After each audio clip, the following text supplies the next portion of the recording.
હંધાય રાજકોટ વાળાને મારા રામ રામ. તમને તો ખબર જ છે કે રઘો રાજકોટમાં રહે છે ને ભાડે એવું કે છે. ત્યારે આજ મને શું ભળાય છે? હાલો મારી देखो अब मैं क्या करता हूँ। આજે મને ભળાય છે આ ગ્રીનલેન્ડ ચોકડીનું ઓવર સ્માર્ટ બસ સ્ટેન્ડ. હવે તમને થાય કે રઘાએ આને ઓવર સ્માર્ટ કેમ કીધું, તો એ હું તમને સમજાવું. એ કહું છું અમદાવાદની બસ ક્યારે આવશે?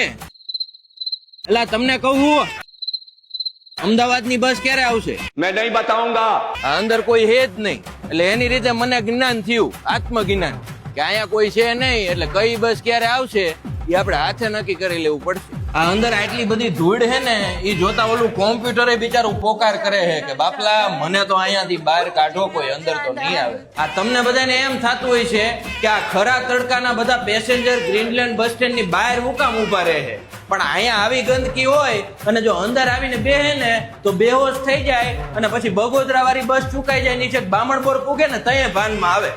સ્માર્ટ સિટી બધાય ગામમાં હશે, હું એની ના નથી પાડતો, सॉरी પણ તમારા જ્ઞાનની જાગૃતિ કરાવે એવું ઓવર સ્માર્ટ બસ સ્ટેન્ડ જોવું હોય ને તો તમારે અમારા રાજકોટની ગ્રીનલેન્ડ ચોકડીએ ધક્કો થાય. તમને તો ખબર જ છે રઘો રાજકોટમાં રહે છે ને ભાડે એવું કે છે. પ્રગતિના પંથે ગુજરાત એસટી. હરબ જઈને જેમ એના લીસોટા મૂકતો જાય ને એમ મારું આ નિશાના એ મૂકતો જાવું. આ બસ સ્ટેન્ડે આવો તો રઘાને યાદ કરજો.